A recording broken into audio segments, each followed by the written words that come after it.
안녕하세요. 오늘도 사연살롱을 찾아주셔서 감사합니다. 올해로 40대 중반에 접어든 중년 여성이에요. 저는 남편과 함께 옛날 통닭집을 운영하고 있어요. 굴곡지고 위기도 많은 삶이었지만 지금은 어느 정도 안정된 생활을 유지하고 있어요. 제가 이렇게 사연을 보내게 된 건 제 인생에 위기가 닥친 순간에 다가온 뜻밖의 인연을 소개하기 위해서예요. 벌써 10년이 훌쩍 넘은 일이네요. 넉넉지 못한 가정에서 자란 저희 부부는 맞벌이를 하며 단칸방에서 신혼생활을 시작했어요. 남편은 작은 회사의 영업직 직원이었고 저는 식당을 전전하며 주방 홀 서빙으로 생계를 꾸려 나갔어요. 그러던 어느 날 늘 씩씩하던 남편의 지친 모습을 보게 되었죠. 회사 일 때문이었어요. 남편이 고생해서 따낸 계약을 사장의 처조카인 낙하산 후배가 홀랑 뺏어가 버렸다고 하더라고요. 참는 것도 하루 이틀이지 성과를 도둑질 당하는 일이 매번 반복되자 남편은 의욕을 완전히 상실한 상태였어요. 사직서를 안주머니에 품고 살면서도 저를 위해 억지로 참고 버티는 남편이 너무 안쓰럽고 짠하더라고요. 그래서 남편을 위해 제가 먼저 나섰죠. 그렇게 힘들면 사표 써. 아무렴 삿입에 거미줄 치겠어. 이번에도 남편은 선뜻 사표를 쓰겠다는 대답을 하지 못했어요. 그래서 제가 쐐기를 박았죠. 당신 지금까지 열심히 살았잖아. 앞으로도 열심히 살 거고. 그런데도 몰라주는 회사라면 그만두는 게 나아. 제 말에 갈등하던 남편은 결국 다음 날 회사에 사직서를 냈어요. 저희 부부는 남편의 퇴직금과 제가 모아둔 돈을 합해 조촐한 옛날 통닭집을 오픈하기로 했어요. 그런데 세상에 뭐 하나 만만한 게 없더라고요. 저희 부부가 가진 돈으로는 목 좋은 상가는커녕 장사를 할 작은 점포조차 구하기 어려웠죠. 고민 끝에 단칸방 보증금까지 빼서 전통시장 구석에 자리 한 칸을 얻었어요. 다행히 가게에 골방이 하나 딸려 있어서 저희 부부는 그 골방에서 생활을 할 수 있었어요. 그 후로도 우리 부부에게는 한동안 힘겨운 시간이 이어졌어요. 시장 상인들의 텃세는 만만치 않았고 생전 처음 시작한 옛날 통닭은 좀처럼 제맛이 나지 않았거든요. 남편은 직장 생활의 실패를 되풀이하지 않기 위해 죽어라 노력했어요. 저 역시 그런 남편을 도와 가게를 살려보려고 최선을 다했고요. 가게가 잘 안 되면 남편은 자책을 할 게 뻔했고 그렇게 되면 그때는 정말 다시 일어서기 힘들 것 같았거든요. 다행히 시간이 지나자 상인들의 텃세는 차츰 줄어들었고 통닭 맛도 꽤 인정을 받기 시작했어요. 그리고 노력 끝에 저희 부부의 옛날 통닭집은 서서히 자리를 잡아갔죠. 어느덧 동네 분들의 사랑방이 되었고 입소문이 퍼지면서 매출도 점점 늘어갔어요. 시장 안에는 저희 가게에서 튀겨내는 통닭 냄새로 가득 차게 되었고요. 생선 냄새 할머니가 시장의 모습을 드러내기 시작한 건 우리 통닭이 완전히 자리를 잡던 무렵이었어요. 몸에서 썩은 생선 냄새가 진동을 해서 그런 별명이 붙은 할머니였죠. 할머니도 그걸 아시는지 늘 불안한 눈빛으로 두리번거리면서 사람들을 피해 일부러 먼 길로 돌아서 다녔어요. 저는 근처 상인으로부터 그 할머니에 대한 얘기를 들을 수 있었어요. 무슨 증후군이라고 그러던데? 병에 걸려서 그런 냄새가 난다더라고. 그 얘기를 듣는 내내 친정엄마의 모습이 떠올랐어요. 엄마는 얼굴에 큰 화상 자국이 있었어요. 그래서 늘 사람들의 시선을 받아야 했고 스스로 사람들을 피해서 다니셨죠. 그런 엄마의 모습을 보고 자란 저로서는 할머니의 일이 남일 같지 않았어요. 그러던 어느 날이었죠. 그날도 시장 안은 저희 가게에서 통닭 튀기는 냄새로 가득했어요. 그때 생선 냄새 할머니가 사람들 눈치를 보며 시장에 나타난 거예요. 그리고 저희 통닭집 문을 두드리셨어요. 그때까지 한 번도 그 할머니를 가까이서 만나본 적이 없던 저는 가게의 문을 벌컥 열었고 그 순간 가게 안으로 할머니의 냄새가 순식간에 쏟아져 들어왔어요. 그 바람에 가게 안에서 낮술을 드시던 단골 손님들의 얼굴이 일그러졌고 밥맛 떨어진다는 불평이 들려왔죠. 그런 분위기가 불편하셨는지 할머니는 도망치듯 가게 문에서 멀찍이 떨어진 채 주문을 하셨어요. 튀겨만 주면 가지고 얼른 사라져 줄게. 돈은 있으니 걱정 말고. 나 거지 아니야. 얼마나 통닭이 잡숫고 싶으셨으면 사람들의 시선에도 불구하고 저희 가게를 찾아와 주셨을까요? 그 애틋한 마음을 한눈에 알아차린 저는 잠시 고민에 빠졌어요. 할머니 특유의 역한 냄새 때문이었죠. 하지만 할머니 때문에 영업에 지장이 생길까 하는 걱정이 아니라 지금 계신 손님들 때문에 할머니가 불쾌하시지는 않을까 하는 고민이었어요. 어떻게 하면 할머니께서 편하게 앉아서 드실 수 있을지 고민이 되었어요. 그리고 저는 곧 답을 찾을 수 있었죠. 가게 안쪽에 저희 살림방이 있어요. 혹시 불편하지 않으시다면 그쪽으로 모셔도 될까요? 불편하기는요. 내 처지에 자리를 내어준다면야 감지덕지지. 할머니는 무척 정중하고 교양 넘치는 분이셨어요. 저는 곧장 할머니를 저희 살림방으로 모시고 들어갔죠. 그러고는 그동안 할머니를 안쓰럽게 보았던 걸 사과드리기 위해 정성스레 통닭을 튀겨서 대접했어요. 정확히 말하자면 대접은 아니었죠. 그냥 대접하겠다는데도 할머니께서는 한사코 통닭값을 치르셨거든요. 할머니는 고작 2조각 정도를 드시고는 거의 그대로 남기셨어요. 그리고는 많이 남긴 게 미안하셨던지 도리어 저에게 사과를 하셨죠. 미안해요. 통닭은 아주 맛나는데 내가 나이가 많아서 많이 먹지를 못해. 그리고는 이내 가게를 나가셨어요. 그 모습을 보니 괜히 죄송하더라고요. 그래서 뒤늦게 달려나가 할머니 손을 꼭 잡으며 말씀드렸어요. 부담 갖지 마시고 통닭 드시고 싶을 때 언제든 오세요. 일 없어요. 늙은이가 들락거려봤자 새댁네 장사하는데 방해받게 더 되나. 그런 말씀이 어딨어요. 저희한테는 다 똑같은 손님인걸요. 생선냄새 할머니께서는 부정인지 긍정인지 알 수 없는 미소를 지으시고는 이내 자리를 뜨셨어요. 그리고 며칠 뒤 할머니는 다시 저희 가게를 찾아주셨어요. 처음 오셨던 그날처럼 밖에서 서성이고 계시길래 제가 가게 문을 열어드렸어요. 미안해요. 늙음하게 입맛이 돌아왔는가? 또 이렇게 왔네요. 저희 부부는 생선냄새 할머니를 저희 살림방으로 모셨어요. 그날 이후 할머니는 종종 저희 가게에 들르셔서 통닭 몇 조각으로 끼니를 해결하곤 하셨죠. 저희 가게에서 드시는 게 할머니께서 하시는 식사의 전부라는 걸 눈치챈 저는 남은 통닭을 포장해 드리고 싶었어요. 할머니께서 식사를 거르시지 않도록요. 하지만 할머니께서는 함께 나눌 가족이 없다시며 매번 거절을 하시더라고요. 생선냄새 할머니의 처지가 참 딱했지만 저와 남편은 내색을 하지 않았어요. 혹시라도 할머니께서 마음이 상하지 않으실까 걱정이 돼서요. 시간은 흘러 할머니께서 저희 가게를 찾으신 지 수년이 지난 명절 연휴였어요. 할머니, 명절 음식 좀 싸드릴게요. 내일 모레가 추석이잖아요. 고맙지만 마음만 받을게요. 가져가서 나눌 식구도 없고 내가 그런 걸 받기가 미안해서 그래요. 이거 그냥 드리는 거 아니에요. 잡숫고 제 부탁 하나만 들어주세요. 늙은이가 해줄 일이 뭐가 있다고. 다름이 아니라 음식이 제대로 됐는지 조언을 좀 부탁드릴게요. 친정엄마가 일찍 돌아가셔서 제가 명절 음식 만드는 걸 배우지 못했거든요. 너무 티나는 핑계였을까요? 할머니는 잠시 고민하는 눈치였어요. 한참 망설이시던 할머니는 저와 남편이 재차 부탁을 드리고 나서야 멋쩍게 음식 봉지를 받아주셨죠. 그날이 저희 부부와 할머니와의 인연이 깊어지는 시점이었어요. 그날 이후 할머니께서는 저희 부부에게 마음을 완전히 열어주셨고 전보다 훨씬 많이 저희 부부의 통닭집을 찾아주셨습니다. 그러는 동안 주변 상인들이 저에게 종종 할머니의 뒷담화를 걸어왔어요.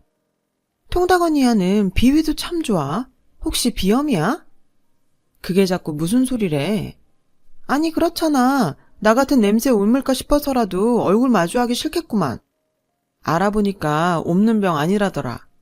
옮거나 말거나 똥꾸락내가 자꾸 심해지는데 뭐. 그런 소리 하지 마. 할머니가 원해서 저렇게 되신 것도 아니고 우리한테 피해 준 것도 없잖아. 누가 뭐래? 그냥 존재 자체가 소름 돋는다는 거지. 알아요. 먹고 사는 게 너무 힘이 들어서, 시장 일이 너무 고되어서, 잠깐 호박씨나 까면서 웃고 나면 피로가 아주 조금은 가실까 싶어서 시작한 뒷담화라는 거. 그래서 할머니를 수다거리로 삼으려 했다는 거. 하지만 사람이 입에 올려도 되는 말이 있고 해서는 안 되는 말이 있잖아요. 남의 약점을 웃음거리로 삼는 건 사람으로 할 짓이 못 되잖아요. 아니, 할머니가 저희한테 잘못하신 거라도 있으면 또 몰라. 암튼 그래서 참다 한 소리 했습니다.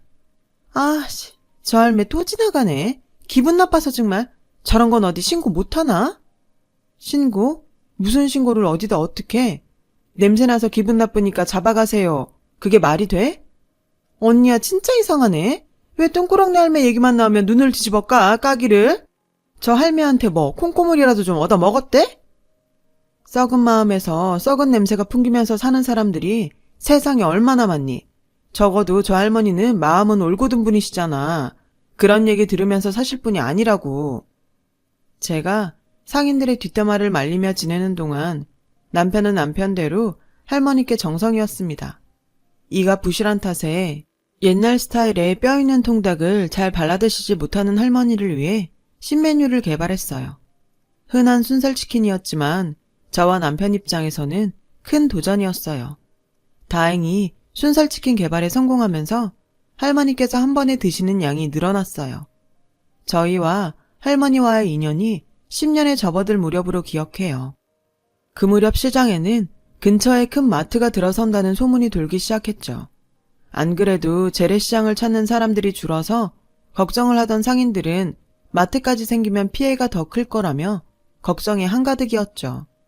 그 바람에 시장 인심은 흉흉해졌고요. 시장 상인들은 괜히 화풀이라도 하려는 듯 전보다 할머니를 더 멸시하기 시작했어요.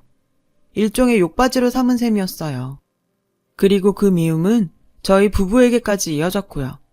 저희 부부가 할머니 편을 드는 게 못마땅했던 거죠. 하루아침에 저희 부부도 공격의 대상이 되고 말았고요. 사람들은 저희 부부를 두고 할머니의 재산을 노리고 일부러 칠한 척하는 나쁜 인간들이라고 소문을 냈어요. 얼토당토 안 한 소문이었기에 저희는 귀를 닫고 힘든 시간을 버텨내기로 했죠. 그러다 결국 인내심의 한계를 맞이한 저희 부부와 시장 상인들 사이에 큰 다툼이 벌어졌어요. 시장 상인들은 사사건건 말끝마다 저희 부부와 할머니를 향한 모욕의 말을 입에 올렸어요. 저희는 그렇다 쳐도 할머니를 거의 무슨 전염병 환자, 병균 취급하는데 정말 가관이더군요. 차마 글로 옮기지도 못할 만큼 험하고 꺼림직한 독설에 저와 남편이 할 말을 잃은 순간 아뿔싸. 하필이면 그들의 험한 말들을 할머니께서 고스란히 듣고 계셨더라고요. 저는 슬그머니 자리를 뜨는 할머니를 향해 급히 쫓아가 손을 잡아드렸어요. 저희 가게 오신 거 아니었어요? 가지 마시고 저랑 가서 통닭 드세요. 식사 못 하셨잖아요. 괜찮으이. 오늘은 밥 생각이 없네. 저 사람들 말 때문에 그러시는 거면 신경 쓰지 마시고 그냥 무시하세요. 나이 먹으면 좋은 게 뭔지 아나? 귀는 안 들리고 눈은 침침해진다는 거야. 난 오늘 아무것도 본 게 없고 들은 게 없네. 그동안 고마웠어. 복 많이 받을 거야. 할머니는 손을 빼고는 가려고 하셨어요. 아니요. 저랑 꼭 같이 가셔야겠어요. 오늘은 통닭 말고 밥 차려드릴게요. 그리곤 할머니를 가게에 딸린 단칸 살림방으로 보란듯이 모셨어요. 그런 저희 부부에게 상인들의 눈꼴 시렵다는 시선이 쏟아졌지만 전혀 관심 주지도 않았고 걱정하지도 않았습니다. 할머니께서는 제가 차려드린 밥 한 공기를 깨끗하게 다 비우셨지만 그날 이후로 저희 통닭집을 방문하지 않으셨고 저희 부부는 시장 내 공식 왕따가 되어버렸어요. 내심 차라리 잘 됐다 싶었죠. 주변 상인들에게 온갖 정이 다 떨어진 탓에 그들과 말을 섞고 싶지도 않았으니까요. 내친 김에 저희 부부는 새 보금자리를 찾아 시장을 떠나기로 마음 먹었습니다. 마침 그동안 운영해오던 통닭집의 계약 기간이 만료된 참이었기에 저와 남편은 새 가게 자리를 찾아 나섰습니다. 그동안 열심히 살아온 덕분에 상대적으로 좋은 몫의 자리에 나름 깔끔하기까지 한 상가 하나를 계약할 수 있었죠. 사건은 저희 부부가 새 가게의 잔금일을 며칠 앞둔 어느 날이었습니다. 새 가게 자리를 청소하고 있던 저에게 남편이 사색이 되어 달려오더군요. 자기야, 정신 똑바로 차리고 들어. 아, 뭐야, 그걸 이제 알았어? 어? 어제 우리 결혼 기념일이었거든? 그냥 지나간 거 미안해서 이러는 거지? 아니. 그게 아니라. 혹시 할머니 소식이야? 돌아가셨대? 남편은 차마 말을 잇지 못한 채로 주저앉아 통곡했습니다. 한참이 지나서야 남편이 입을 열었어요. 그 이야기를 들은 저는 세상 온갖 만물에게 저주의 말을 퍼부었습니다. 아무래도 제가 전생에 커다란 불장난을 쳐서 많은 사람들을 고통 속으로 몰아넣기라도 했던 모양이죠. 그 벌을 대를 이어서 주기라도 하는 거랍니까? 저희 친정어머님께서도 화재 사건으로 남편을 잃고 평생의 족사가 된 얼굴 화상 자국을 얻으셨죠. 저도 마찬가지 신세가 되었습니다. 제가 잠시 자리를 비운 사이 저희 시장에 대형 화재가 났더군요. 시장 통닭집을 처분한 자금으로 새 가게에 잔금을 치러야 하는데 그 통닭집이 전소되어 버렸습니다. 순식간에 모든 것을 잃은 저와 남편은 화재 보험금에 마지막 희망을 걸었어요. 하지만 보험금마저도 제대로 받지를 못할 상황이었어요. 건축 관련 법이 개정되면서 저희 시장 통닭집의 거의 대부분이 무허가 건물이 되어 있더군요. 보상을 받을 수 있는 부분은 저희 부부가 생활하던 단칸 살림방 구역이 전부였어요. 새 가게에 잔금을 치르기에는 턱없이 부족한 금액이었어요. 저희 부부는 새 가게에 잔금을 치르기 위해 갖은 방법을 찾아보았지만 잔금일이 코앞이던 탓에 모두 실패하고 말았죠. 결국 저희 부부는 새 가게의 계약금까지 날려버린 채로 거리에 나앉는 신세가 되어버렸어요.